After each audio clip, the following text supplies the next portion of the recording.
He is, I am, we are present. We pray, I speak, he gives direction. He teach, I learn, we give the lesson, but first we must listen. I am present. Hey guys, it's Jana and I am present, and today I just want to follow up from my last video. My last video, I talked about Jochebed, Moses' mother, and I talked about how we need to focus on what we can do as opposed to what we can't do. Well, today I kind of want to take a step forward, and I want to do what I can do involving the social injustices of people of color.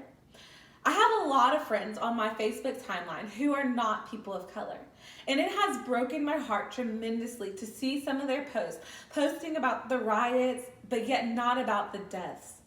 To post about their anger, but yet not their mourning. And so today I want to take a stand, and it is a little risky because I do understand by taking the stand, I may lose some friendships that I felt were near and dear. But honestly, guys, if you can't love the people of color, then really, I am a person of color. And if you don't have love for all of God's people, then honestly, I don't know if I want to be in a friendship with you. And of course I will love you because that's the godly thing to do. But at the same time, I'm no longer going to be silent because I'm worried about stepping on toes or ending friendships. So today I want to talk out to you. If you are that person that has chosen to be enraged and angered by these riots, but you have no mourning in your heart for the lives lost. A few weeks ago, I say a few weeks ago, maybe a couple, I'm not sure how long ago, I was reading a quote by one of the pastors, well, really was an analogy, by one of the pastors that I follow on Facebook.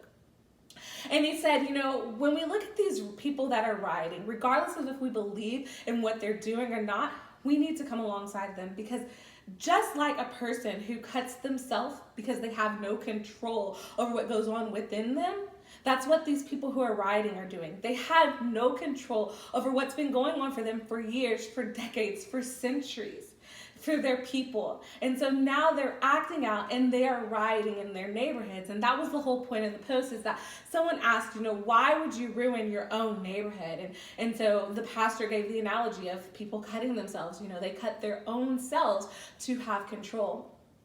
I found myself thinking about that analogy a little later. And I began to think about how we, as people, come alongside people who cut themselves. If I saw a child cutting themselves or an adult cutting themselves, I'm not going to say, oh my gosh, why are you cutting yourself? Why are you ruining your body? That is horrible. I'm going to go to that person. I'm going to take whatever they're using out of their hand, and I'm going to sit there with them, and I'm going to wrap my arms around them, and we're going to talk. And I don't care if I agree with why they're cutting themselves. I don't care if I feel like it's something that is minute. I don't care. What I'm going to see is a person hurting. Guys, that is all we're asking.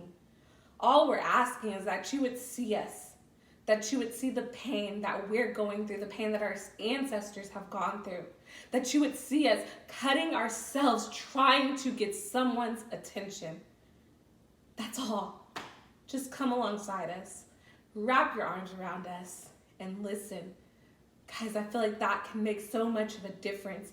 And so I just ask, people of color, people not of color, guys, let's love each other. Instead of looking at what we do from the effects or looking at an effect, let's look at the cause and let's try to get to the root of it. Let's talk to each other.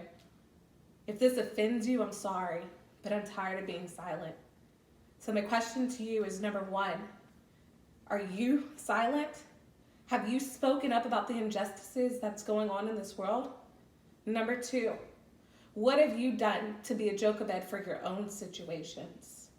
Guys, it's time for us to stand in unity in the love of Christ. I hope you join me. Until next time. He is, I am, we are present. We pray, I speak, he gives direction. He teach, I learn, we give the lesson, but first we must listen. I am.